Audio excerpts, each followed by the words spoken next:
നമ്മുടെ കുട്ടികളെക്കുറിച്ചുള്ള നമ്മുടെ ധാരണകളും നമ്മുടെ ചിന്തകളും ഒക്കെ പലപ്പോഴും നമ്മുടെ ബാക്ക്ഗ്രൗണ്ടിൽ നിന്നും അല്ലെങ്കിൽ നമ്മൾ കണ്ടതും കേട്ടതും ശീലിച്ചതുമായിരിക്കുന്ന വിഷയങ്ങളിൽ നിന്നാണ് പലപ്പോഴും ഉണ്ടാകുന്നത്. നമുക്കെപ്പോഴും ചിന്തിക്കേണ്ട ഒരു കാര്യമുണ്ട്. കുട്ടികളെന്ന് പറയുന്നത് അവർക്ക് അവരുടേതായിരിക്കുന്ന ഒരു ജീവിതമുണ്ടെന്നാണ് നമ്മൾ ആദ്യം മനസ്സിലാക്കേണ്ടത്. അപ്പോൾ ഓരോ കുട്ടിയെ സംബന്ധിച്ചിടത്തോളം പലപ്പോഴും കുട്ടികൾ അഭിമുഖീകരിക്കുന്ന ഒരു പ്രശ്നം എന്താണെന്ന് ചോദിച്ചാൽ അവർക്ക് അവരുടെ ജീവിതം ജീവിക്കാനായിട്ടൊരു അവസരം കിട്ടുന്നില്ല എന്നുള്ളതാണ്. അവരുടെ കഴിവുകൾ, അവരുടെ പ്രാപ്തി, അവരുടെ ഇൻട്രസ്റ്റുകൾ ഇതൊന്നും പരിഗണിക്കപ്പെടുന്നില്ല എന്നുള്ളതാണ് ബഹുഭൂരിപക്ഷം കുട്ടികൾ അഭിമുഖീകരിക്കുന്ന ഒരു പ്രശ്നം. അതുകൊണ്ടുണ്ടാകുന്ന പ്രശ്നം എന്ന് വെച്ചാൽ കുട്ടികൾ അമിതമായിരിക്കുന്ന ഉത്കണ്ഠയിലേക്കും നൈരാശ്യത്തിലേക്കും വിഷമത്തിലേക്കും മടിയിലേക്കും അങ്ങനെ പല വിഷയങ്ങളിലേക്ക് പോകും. പിള്ളേരെന്തുകൊണ്ടാണ് മടിയുള്ളവരാകുന്നത്, പിള്ളേരെന്തുകൊണ്ടാണ് സ്ട്രെസ്സിലേക്ക് പോകുന്നത്, എന്തുകൊണ്ടാണ് അവർ വേറെ രീതിയിൽ ഉഴപ്പുന്ന രീതിയിലേക്ക് അവർ പോകുന്നത്? അതിൻ്റെ കാരണം എന്താണെന്ന് ചോദിച്ചു കഴിഞ്ഞാൽ അവരുടെ സ്കില്ല്, അവരുടെ പൊട്ടൻഷ്യൽ, അവരുടെ കഴിവനുസരിച്ച് അവർക്ക് പെർഫോം ചെയ്യാതെ വരുമ്പോൾ അവർ സാധാരണ ഉൾവലിയാണ് ചെയ്യുന്നത്. ഇവിടെ നമ്മൾ മനസ്സിലാക്കേണ്ട പ്രധാനപ്പെട്ടൊരു കാര്യം, എല്ലാ മാതാപിതാക്കളോടും വിശേഷാൽ നമ്മുടെ LYSMൻ്റെ എല്ലാ മാതാപിതാക്കളോടും നമ്മൾ പറയുന്നൊരു കാര്യമുണ്ട്. കുട്ടികൾക്ക് അവരുടേതായിരിക്കുന്ന ഒരു സ്പേസ് ഉണ്ടാക്കി കൊടുക്കുക.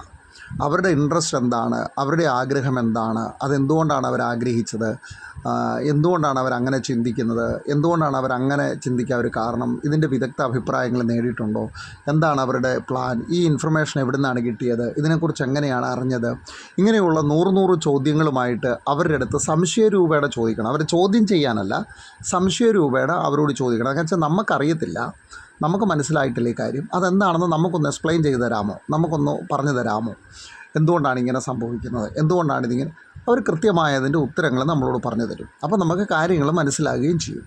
അപ്പോൾ നമ്മൾ പ്രയോറിറ്റി കൊടുക്കേണ്ടത് എന്താണെന്ന് ചോദിച്ചു കഴിഞ്ഞാൽ അവരുടെ ഇൻട്രസ്റ്റ്, അവരുടെ താല്പര്യം, അവരുടെ ആശയങ്ങൾ, അവരെന്തുകൊണ്ടാണ് അങ്ങനെ ചിന്തിക്കുന്നത്, എന്തുകൊണ്ടാണ് അവരങ്ങനെ കണക്ക് കൂട്ടുന്നത്, എന്തുകൊണ്ടാണ് അവർ ആ രീതിയിലേക്ക് ഒരു ചിന്താധാര വളർത്തിക്കൊണ്ട് വരുന്നത്, എന്തുകൊണ്ടാണ് അവർക്ക് ആ ഇൻട്രസ്റ്റ് ഉണ്ടായി, ഇതെല്ലാം നമ്മൾ കുട്ടികളിൽ നിന്ന് ചോദിച്ചറിയേണ്ടതുണ്ട്. അപ്പോൾ നമ്മൾ ചെയ്യേണ്ടത് എന്താണ്? ഒന്നാമതായി നമ്മൾ കുട്ടികളെ ചോദ്യം ചെയ്യാതെ ചോദിക്കുന്നവരാകണം. നമ്മുടെ സംശയങ്ങൾ, നമുക്കറിവില്ലാത്ത കാര്യങ്ങളായതുകൊണ്ട് അത് ചോദിക്കണം. എന്തുകൊണ്ടാണ് കുട്ടികൾ അങ്ങനെ ചിന്തിക്കുന്നതെന്ന് ചോദിക്കുന്നതാണ് കുട്ടികളെ അവരുടെ ജീവിതം ജീവിക്കാനായിട്ട് നമ്മൾ അവർക്ക് സഹായം ചെയ്യുന്നത്. അല്ലാതെ അവരെ ചോദ്യം ചെയ്യുകയല്ല നമ്മൾ ചെയ്യുന്നത്. ഇത് മറക്കരുത്. കുട്ടികളോട് ചോദ്യം ചെയ്യലല്ല നമുക്ക് വേണ്ടത്, ചോദ്യങ്ങൾ ചോദിക്കലാണ്.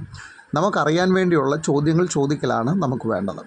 2, ഇനി അവരുടെ വിഷയങ്ങൾ, അവരുടെ ജീവിതത്തിലേക്ക് നയിക്കാൻ നമുക്ക് ചെയ്യാൻ പറ്റുന്ന കാര്യം അവരുടെ ഇൻട്രസ്റ്റുകൾ എന്തൊക്കെയാണ്, അവരുടെ താല്പര്യങ്ങൾ എന്താണ്, അവരെന്തിനെ പറ്റിയാണ് ചിന്തിക്കുന്നത്, അവർ ഫ്യൂച്ചറിനെ എങ്ങനെയാണ് നോക്കി കാണുന്നത്, ഇതെല്ലാം നമുക്ക് അവരിൽ നിന്ന് കൃത്യമായിട്ട് അറിയാനായിട്ട് നമ്മൾ ശ്രമിക്കണം.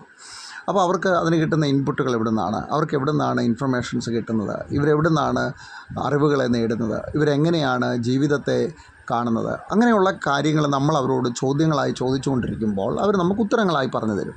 അപ്പോൾ അവരോട് നമുക്ക് പറയാൻ കഴിയും നമ്മുടെ അറിവനുസരിച്ചും നമ്മുടെ ചിന്തയനുസരിച്ചും അതിന് കുറേ പരിമിതികളുണ്ട്. അപ്പോൾ ഇതിൻ്റെ ഒരു വിദഗ്ധമായിരിക്കുന്ന സഹായം നമുക്കിതിന് ആവശ്യമുണ്ടെന്ന് തോന്നുന്നു. ഇപ്പോൾ എന്നെക്കാളും സഹായിക്കാൻ കഴിയുന്ന ഈ മേഖലയിൽ നിങ്ങളെയൊക്കെ സഹായിക്കാനായിട്ട് വിദഗ്ധരായിരിക്കുന്ന ആൾക്കാർ തന്നെ വേണം. നല്ല അറിവുള്ളവരും ഈ മേഖലയിൽ പഠനമുള്ള ആൾക്കാരും ഒക്കെ നമുക്ക് ആവശ്യമുണ്ട്. എന്ന് പറഞ്ഞിട്ട് നിങ്ങൾ വിദഗ്ധരായിരിക്കുന്ന ആൾക്കാരുടെ അല്ലെങ്കിൽ ചൈൽഡ് ഡെവലപ്മെൻറ്റ്സിൽ വ്യാപൃതരായിരിക്കുന്ന ആളുകളുടെ സഹായം നിങ്ങളുടെ കുഞ്ഞുങ്ങൾക്ക് വേണ്ടി നിങ്ങൾ തേടണം. അത് തേടാതിരിക്കുന്നതെന്ന് പറയുന്നത് വളരെ ഉദാസീനമായിരിക്കുന്ന അല്ലെങ്കിൽ വളരെ നിരുത്തരവാദിത്തപരമായിരിക്കുന്ന ഒരു പ്രക്രിയയാണെന്ന് എനിക്ക് പറയാൻ കഴിയുള്ളൂ. കാരണം ഒരു കുഞ്ഞ് വളർന്നു വരും, അല്ലെങ്കിൽ നിങ്ങളുടെ കുഞ്ഞിനെ നിങ്ങൾ വില കുറച്ച് കാണുന്നു. നിങ്ങളുടെ കുഞ്ഞിന് വിദഗ്ധരുടെ ഒന്നും സഹായമൊന്നും ആവശ്യമില്ല, നിങ്ങളുടെ കുഞ്ഞിന് വലിയ ആൾക്കാരുടെ ഗൈഡൻസ് ഒന്നും ആവശ്യമൊന്നുമില്ല. കാരണം നിങ്ങളുടെ കുഞ്ഞുങ്ങൾ വലിയ കഴിവില്ലാത്തവരല്ല, അവരെ കൊണ്ടൊന്നും ഒന്നിനും കൊള്ളത്തില്ല എന്ന് ചിന്തിക്കുന്നതുകൊണ്ടാണ് നിങ്ങൾ കുഞ്ഞുങ്ങളെ ഒരു വിദഗ്ധരുടെ സഹായം നിങ്ങളുടെ പേരൻറ്റിങ്ങിലേക്ക് നിങ്ങൾ തേടാം. അവർക്ക് ഈ പറയുന്ന വലിയ കഴിവും പ്രാപ്തിയൊന്നും ഇല്ലാത്ത പിള്ളേരാണ്, അവരെപ്പറ്റി ഞങ്ങളിപ്പം വലിയ പഠനങ്ങളൊന്നും നടത്തണമെന്നോ അല്ലെങ്കിൽ അവരെപ്പറ്റി വിദഗ്ധരോട് ചോദിക്കണമെന്നോ ഒന്നും വലിയ താല്പര്യമൊന്നുമില്ല, അവർക്ക് വലിയ കഴിവൊന്നും ഇല്ലെന്നേ, ഒരു സാധാരണ പിള്ളേർ എന്നുള്ള ചിന്ത ഉള്ളതുകൊണ്ടാണ് നിങ്ങൾ വിദഗ്ധരുടെ സഹായം തേടാത്തത്. അതേസമയം എക്സ്ട്രാ ഓർഡിനറി ആണ് നിങ്ങളുടെ കുഞ്ഞ്, അവന് നല്ല കഴിവുണ്ട്, എല്ലാവർക്കും പ്രാപ്തിയുണ്ട്, അവരുടെ ചിന്ത നല്ലതാണ്, ഒത്തിരി കാര്യങ്ങൾ വ്യത്യസ്തമായി ചിന്തിക്കുന്നു, അവർ വ്യത്യസ്തമായി സംസാരിക്കുന്നു, അവർക്ക് എന്തൊക്കെയോ പ്രത്യേകതകളുണ്ട് എന്ന് നിങ്ങൾക്ക് തോന്നിയാൽ നിങ്ങളുടെ കുഞ്ഞിന് നല്ലൊരു കഴിവുണ്ട്, എന്തോ ഐഡൻറ്റിഫൈ ചെയ്തു, നിങ്ങൾ കഴിവുണ്ട്, പ്രാപ്തിയുണ്ട്, സ്കില്ലുണ്ട്. അപ്പോൾ ഒരു വിദഗ്ധരുടെ സഹായം നമുക്ക് ആവശ്യമുണ്ട്.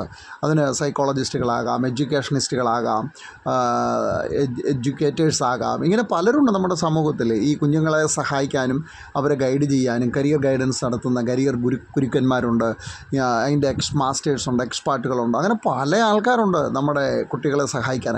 ഇവരുടെ ഒന്നും സഹായം നിങ്ങൾ തേടുന്നില്ലെന്നറിഞ്ഞാൽ നിങ്ങളുടെ കുട്ടിക്ക് അല്ലെങ്കിൽ നമ്മുടെ കുഞ്ഞിന് നിങ്ങളൊരു വില കൊടുക്കുന്നില്ലെന്നുള്ളതാണ് അതിൻ്റെ അർത്ഥം.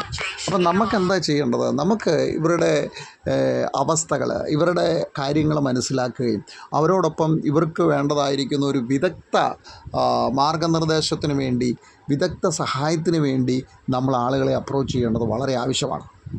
ഇതാണ് രണ്ടാമത്തെ ഒരു കാര്യമെന്ന് പറയുന്നത്. അടുത്ത കാര്യമെന്ന് പറയുന്നത് നമ്മുടെ കുഞ്ഞുങ്ങൾക്ക് അവരുടെ ജീവിതം ജീവിക്കാനായിട്ട് വേണ്ടതായിരിക്കുന്ന ചുറ്റുപാടുകളെ നമ്മൾ ഒരുക്കി കൊടുക്കണം. അവരുടെ ഇൻട്രസ്റ്റ് അനുസരിച്ച്, അവരുടെ താല്പര്യമനുസരിച്ച് അവർക്ക് വേണ്ടതായിരിക്കുന്ന ചുറ്റുപാടുകൾ നമ്മൾ അവർക്ക് ഒരുക്കി കൊടുക്കണം. പഠനത്തിനാണെങ്കിൽ ഒരു പഠനാന്തരീക്ഷം വീട്ടിലുണ്ടാക്കി കൊടുക്കണം. അവർക്ക് പ്രയോറിറ്റി തോന്നുന്ന രീതിയിൽ അവരുടെ പഠന സമയത്തെ നമ്മൾ ക്രമീകരിക്കുകയും അവർക്ക് പ്രയോറിറ്റി കൊടുക്കുന്ന രീതിയിൽ നമ്മുടെ പ്രോഗ്രാമുകളെ ഷെഡ്യൂൾഡ് ചെയ്യുകയും വിരുന്നുകാരുടെ കാര്യങ്ങൾ ഷെഡ്യൂൾഡ് ചെയ്യുകയും അവർക്ക് ഇമ്പോർട്ടൻസ് കൊടുക്കുന്ന രീതിയിൽ നമ്മുടെ യാത്രകളും കാര്യങ്ങളും എല്ലാം നോക്കുകയും എന്നിട്ട് അവരോട് പറയുക നമ്മൾ അവർക്ക് വേണ്ടിയിട്ടാണ് അല്ലെങ്കിൽ അവരുടെ കാര്യത്തിനാണ് മുൻതൂക്കം കൊടുക്കുന്നതെന്നുള്ള ബോധ്യവും പ്രാധാന്യവും കുഞ്ഞുങ്ങൾക്കുണ്ടാക്കി കൊടുക്കണം. അപ്പോൾ അവർ ചെയ്യുന്ന കാര്യം വളരെ ഇമ്പോർട്ടൻ്റ് ആണെന്ന് നമ്മൾ വില വയ്ക്കുകയാണ്.